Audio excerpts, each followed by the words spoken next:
heard the answer I wanted, and I moved forward.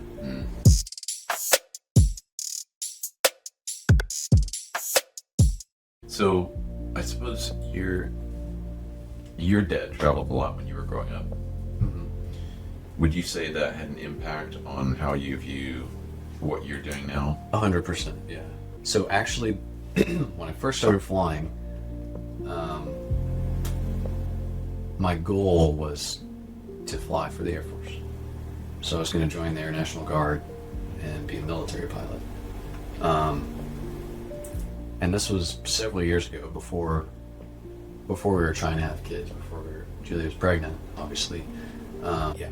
So Like, you're not taking your family? well, technically, I could.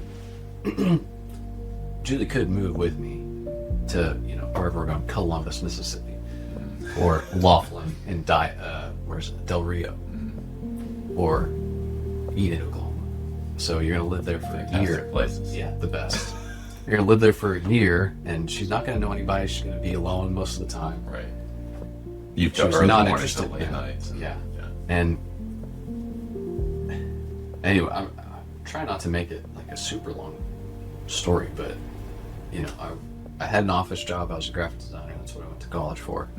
During COVID, I had the quarter life crisis, whatever. My father-in-law got me interested in flying. It's probably good that you had a quarter life crisis rather than a midlife crisis. Yeah, it's probably ideal to get it out of the way early. That's right. So I started applying to guard squadrons and rushing a couple in 2021, and that was also when I started flying. And then the civilian route was basically my backup, and to make me more competitive for the military. But this whole time that I'm trying to become a military pilot, it was sort of it was a little bit of a fool's errand, because my wife was never fully on board. I heard the answer I wanted, and I moved forward. And then several times I said I was done, and then moped around and wanted to do it again. And she would acquiesce, and then at the furthest it got was I interviewed at a C-130 squadron in Fort Worth, and they ultimately said no. But with the sense I got was, if I interviewed a second time, I might get a yes.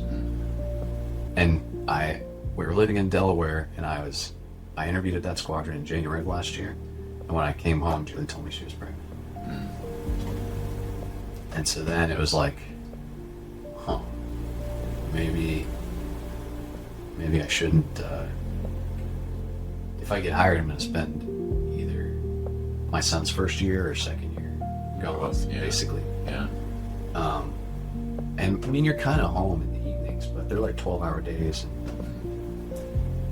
And the ultimate goal may not be clear. The ultimate goal would have been fly for the Air National Guard in addition to being an airline pilot. Because after your seasoning and everything, you go to a traditional reservist, you do 7 days, you fly 7 days a month.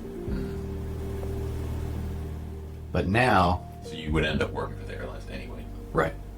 And that was something that I came away with every time I visited these squadrons. And all these guys are somewhere where I wanted to be, but all they're talking about is getting into the airlines. And I'm like, I was already a cadet. I had a... You were already at the I had a job basically. offer. Yeah. I was basically waiting for training. And I was like, it's so weird. So it was basically a series of the past 5 years have been major. It felt like regression, but it definitely ultimately resulted in growth for me. It was like a fast track class in communication, and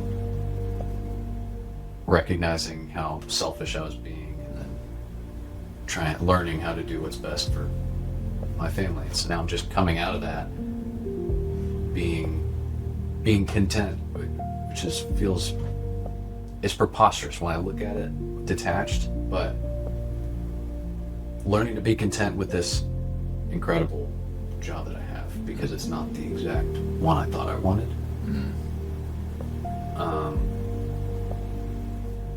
So feel like God protected me from destroying my family, basically. Maybe I'm equipped to spend time away, and I grew up seeing my dad be deployed, and I feel like I can handle that, but my wife didn't sign up for that. She did. First of all, she didn't marry a pilot, and she didn't marry a military pilot, definitely.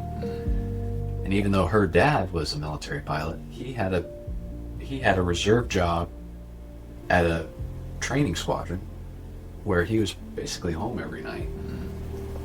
And he was flying for the airlines, and yet Julie remembers him being gone a lot. And he was gone less than I would have been if I had done what I was trying to do. So, was that a conversation piece of saying, I don't want what I had, like for Julie, I don't want what I had with my dad being gone so often? yeah. Yeah. That's so interesting. Yeah. And it was weird for me, reflecting on it, because I mean, growing up and going to college, I never really had major aspirations. I was like, oh, I'm interested in design, I'm going to do some design job. And I got kind of bored of that. And then once I started flying, I just kind of became obsessed with becoming an Air Force pilot and really got caught up in it. And it wasn't until I spent, my son's second week of life away that I really recognized, oh my gosh, can't imagine if I had another job on top of this. What was I thinking?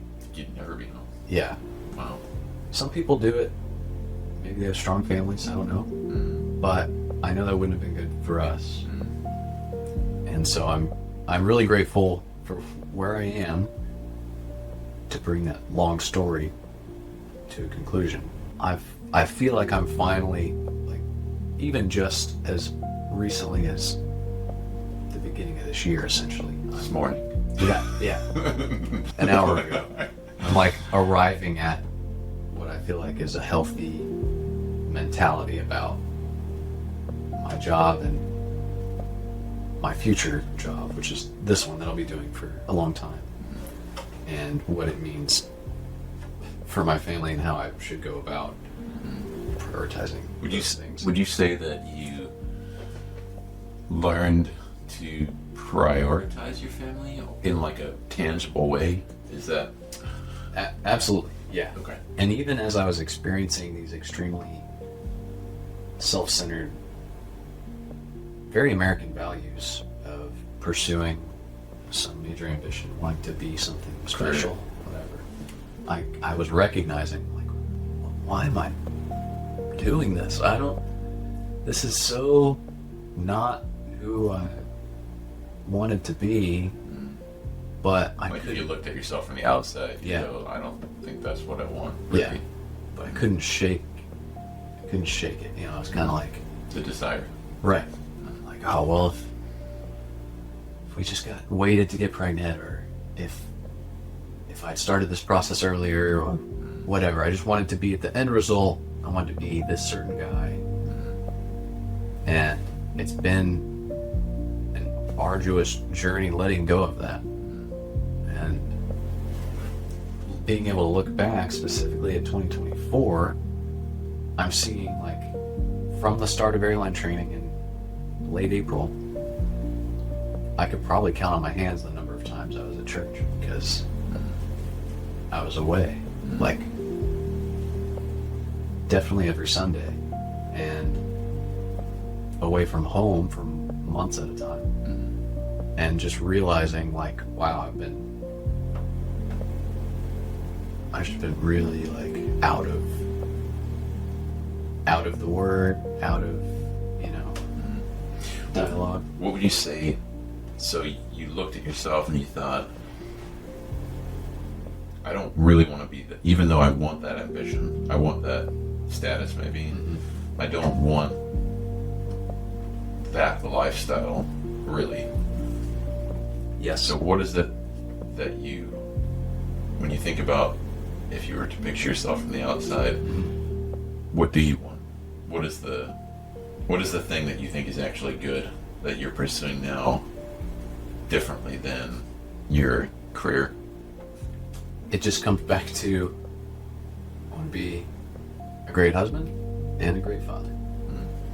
And as soon as my sight, kind of strayed from that, that's when it became like I saw myself starting down a path that could cause serious issues. And trying to think back, growing up, what I imagined myself as a man being, and all I ever wanted to be was a husband and a father. That's why I didn't really have career ambitions, because, when I was 17, my priorities were in the right place. But I had my adolescent spurt 10 years later. Yeah. And I sort of wrapped up my identity in, as Americans tend to do, in what I was going to be tied to my work, 100%, and trying to make up for all these past occurrences where I'd quit something. Oh, well, I'm not going to quit this. I'm like, I feel completely out of that now. And I'm like, I don't know how, other than bringing it to God and saying, hey, I'm an idiot, can you help me? I just, looking back on the extremely recent version of myself, I can't, I'm like, how did I get that far? Like, how did your priorities get so... Exactly. Like, trajectory? Yeah. Heading was off? What was I thinking? Yeah. Yeah. So I'm really grateful to feel like I'm just not in that anymore. And kind of had like a little reality check, a little reset.